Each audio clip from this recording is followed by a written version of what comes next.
President Bola Ahmed Tinubu has stressed that the conduct of Saturday's elections in the Federal Capital Territory, Rivers State, and Kano State has further strengthened democratic culture and institutions. It therefore called on the Independent National Electoral Commission, INEC, to continue to improve on its efforts to deliver even more exemplary electoral processes. INEC had at the weekend conducted elections in the 6 area councils of the Federal Capital Territory and by-elections in Ahoda East 2 and Kana 2 state constituencies of Rivers State, as well as in the Kano Municipal and Ngongo constituencies in Kano State. Joining us on this show to review the conduct and voter turnout of the Federal Capital Territory election and by-elections in Kano and Rivers States, as well as the build-up to the 2022 general elections, is Ezenwa Nwangwu, convener, Electoral Reform Initiative. Good morning, Ezenwa Nwangwu, and thank you very much for joining us on the morning show. Good morning, Dr. Abati. It's not Electoral Reform Initiative. It's Peering Advocacy and Advancement Center in Africa, PACA.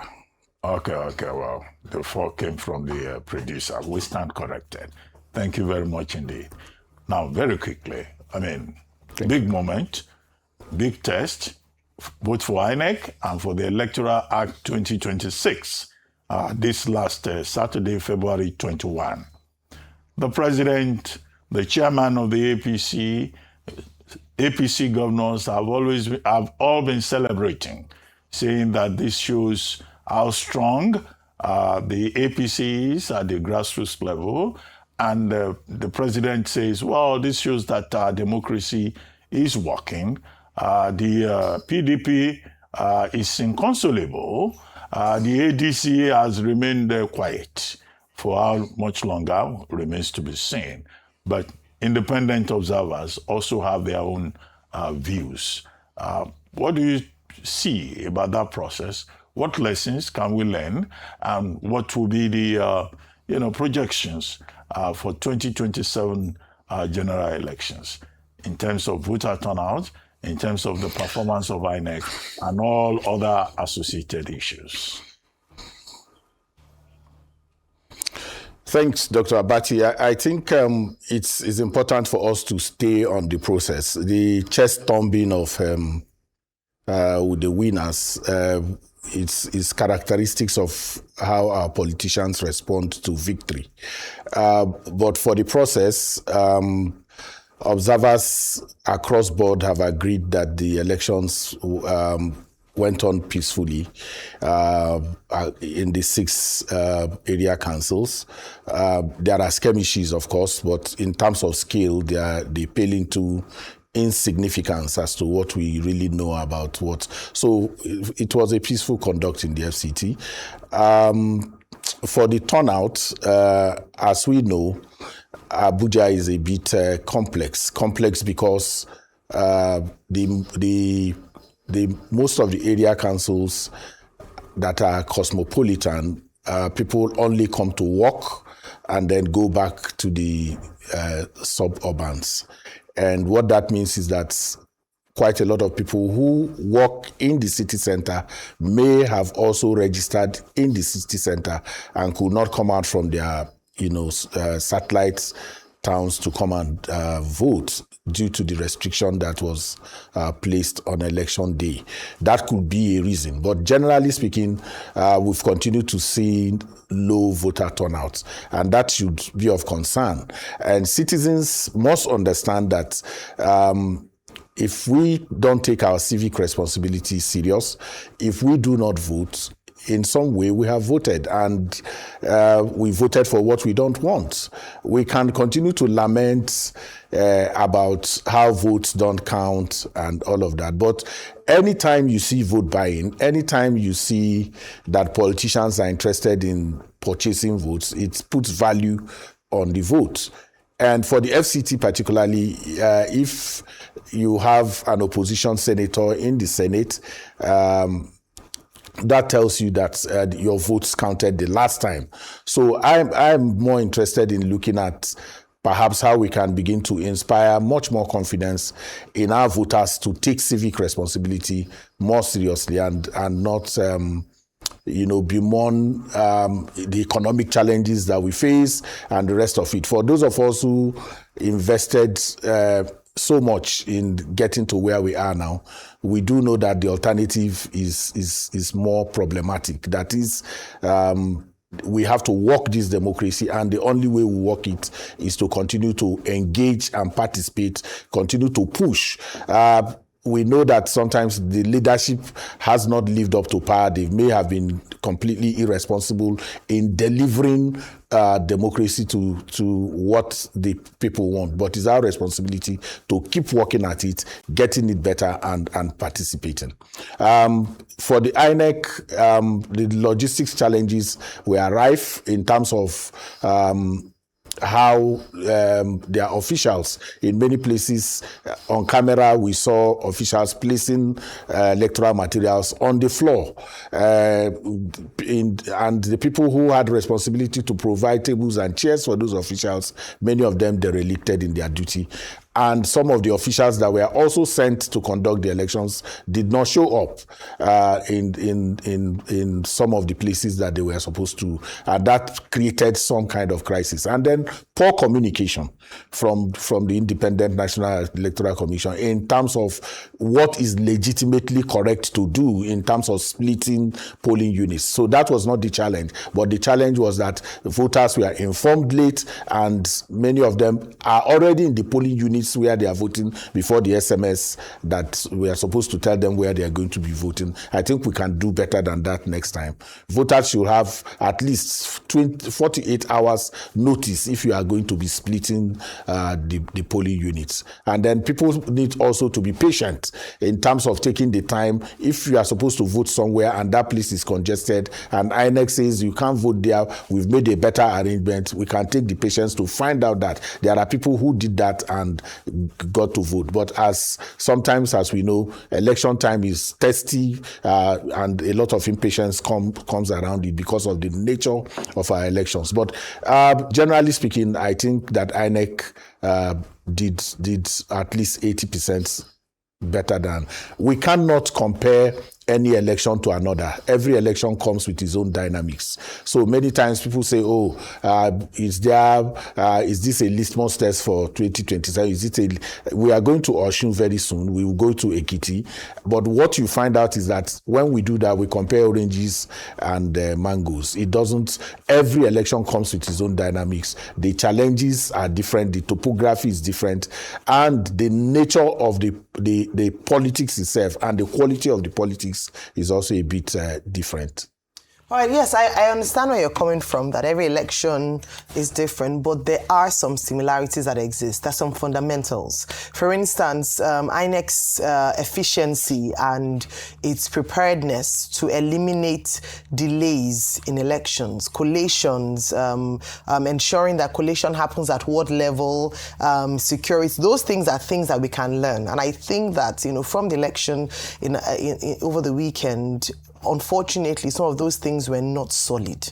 So, from that perspective, what are some of the things that the lessons ahead of the elections? Because we cannot go into elections in whether it's Osun or Ekiti or the presidential and gubernatorial elections next year without having some points to note. What are those critical lessons or things that INEC must take forward ahead of these elections? I think the issue of logistics is perennial, has become a bit perennial, and I think INEC needs to do much better. I think that has been emphasized. But always understand that election is a sociological situation. It's just for people to be responsible to their, not to derelict on their responsibilities and come to par. Security is a function of another stakeholder in the election pyramid. The security agencies, if the election was relatively peaceful, it means that you can also score the security some pass mark. If we are not having a mass or a church service, then it's important that we look at scale in terms of if there is violence, what is the scale of the violence? Does it have, bigger consequences in terms of impacting the election itself? But there will be those kind of attempts. It is responsibility. How quickly were the security agencies able to do that? And so we are looking at the professionalism of INEC staff. Those who conducted the election didn't have so much challenges. Where the challenge came is this delay in people finding out where they are going to vote. And I think I've mentioned that. But broadly speaking, for the issue of elections, I think that we need to ensure that INEC has the funds to be able to engage vendors early and pay them. Because if you don't do that, then you create emergencies. And once you create emergencies, discretion is at play. And once there is discretion, corruption is rife. So if we don't ensure that they have the resources to be able to engage vendors, the people who will convey materials from one polling unit to another, that the security is optimal in following those materials from the rack centers to the polling units and on time. Because what we used to see in the past, and I know that is being taken care of, is that very early in the morning, rather than going to the polling units, to the rack centers directly, the security will go to take numbers and do all the matching and all the rest of them, which delays punctuality index for those elections. So I think the lessons are already known. INEC needs to up its game in terms of logistics. But Dr. Abati and my sister, you remember that I have kept on emphasizing that the quality of the infrastructure that you have, and when I mean infrastructure, where these elections are conducted, the quality of even your cultural infrastructure, your attitude to elections, the way we behave is also very important in determining whether we have good outcomes or not. So it's a multi-stakeholder engagement. The voters themselves who were participating in vote trading and the politicians who were buying the votes needs to also come to a point in which they begin to think whether this contributes to diminish the quality of our elections or not. So all of this, and if you check, then you see that the stakeholders have responsibility. Security agencies, we saw EFCC saying they arrested 29 people, and then on the contrary, again, they say, no, the lawyers are saying you can't prove vote buying. But in our laws, they are already, vote buying is bribery. So if it is done in the presence of the voting presence, I think that the security agencies do not need any push to be able to, get people arrested and prosecute them with the laws that already exist, even though, it doesn't take. So it's an attitudinal problem for me. Our cultural environment, our political understanding of what election is impacting on the quality. 2027, there has to be a lot of civic political education that needs to go in to be able to get the kind of outcome that we're looking for. Sir, good to see you. My name is Rufai Oseni. But I don't know why we romance failure. I know you. In this country. We have become a country that romances failure. I thought you said you gave INEC 80%. In 2019, there was 35% turnout. 2023 elections, there was 25 to 29% turnout. This election, 15% turnout. Isn't that an indication of failure? Secondly, the election sheets totally mutilated. Shenanigan in the coalition center. A lot of bickering. The security authorities were seen in some areas with tear gas, ballot boxes taken away. And we are romancing this election.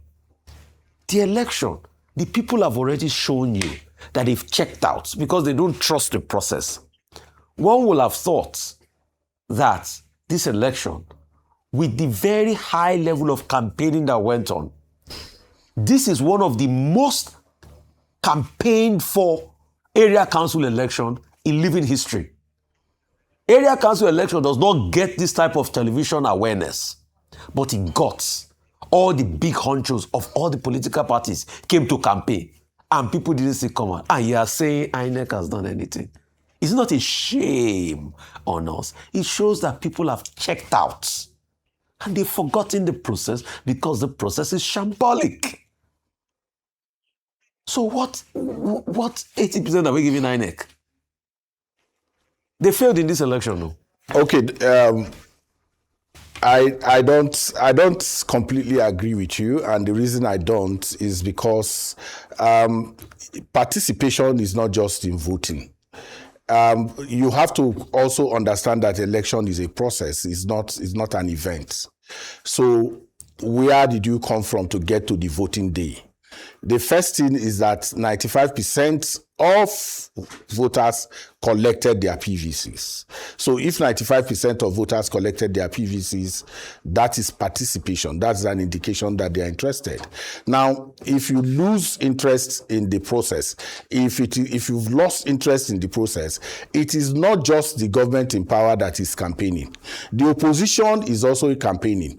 So if the opposition were able to bring out their people to be able to vote and vote out the people that they don't want, it then means that they should have been able to bring out the people to be able to make that change. So it's much more not just that people have checked out. It is that our attitude to election itself. Number one is that you are getting a situation in which voting is not compulsory. People may not necessarily want to vote. I agree that there are economic pressures. I agree that there are challenges, but I do not think that the response to it will be not to participate. And I've told you that they participate in different ways. They may not have turned out to vote. And then the consequence of not turning out to vote is that you have what you don't want. Whether you like it or not, whether it is 15%, whether it is 30%, whether it is 60%, the truth of the matter is that somebody will be in AMAC as chairman, somebody will be in AMAC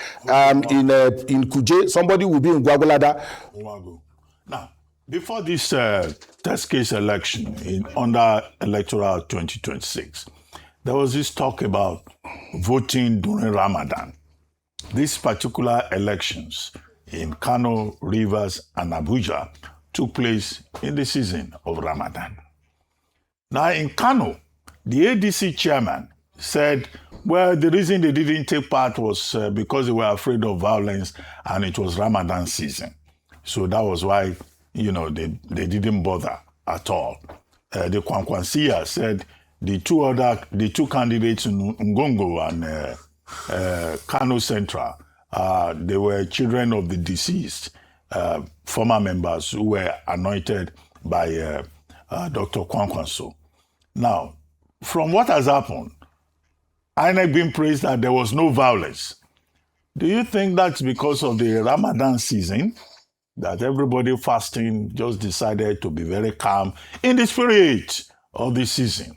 Wouldn't it then be a good idea in 2027 to hold the elections during Ramadan if people are going to be well-behaved and there will be no violence? Although some people still bought votes and try to rig the election. But if election is so peaceful during Ramadan, wouldn't that be the best way to go?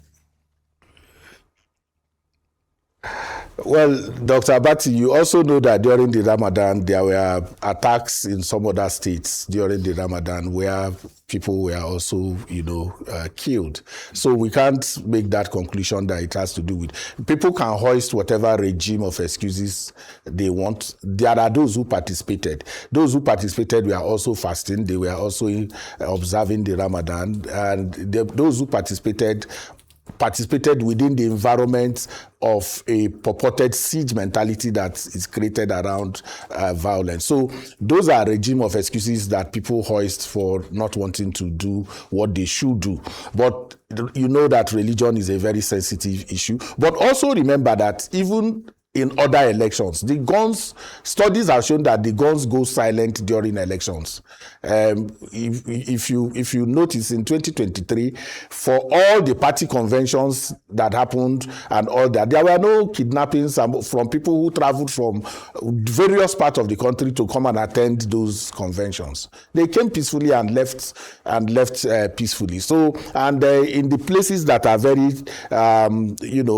insurgency is rife, during elections, the guns go silent. So the push is that during elections is a festival. It's a festival in which people determine who governs them. And there's a budget to it. Somebody will control the budget for after elections, whether it is the sub-national elections, state elections. Those who want to have access to that budget have some way in ensuring that there is peace for that election to happen. If at the end of the election, when they lose or win, their reaction to winning or losing is what then brings back the violence. On election day, generally, and you can do the study, you hardly see that level of violence that you talk about. There could be attempts, and all that is going away now, attempts to snatch the ballot boxes and the rest of them. And I will come back to my dear brother, Rufai. Many times you see that when you want to analyze election, you analyze in terms of scale. If there is violence in one polling unit, that one polling unit, for the media, it will be violent mass FCT election. But when you get down, you then begin to say, in how many polling units did this violence occur? How many polling units do you have in the FCT? If you have, say, 500 polling units in FCT and there is violence in 3 or 4 polling units, as bad as it is, it does not affect the quality of that very exercise. And so we can take out these things and look at scale. So it's not enough to say, oh, because there are 1, 2, 3 infractions in different places, then you put a black tar completely on the whole exercise. That will not be fair. All right. Well, thank you so much for your time with us this morning.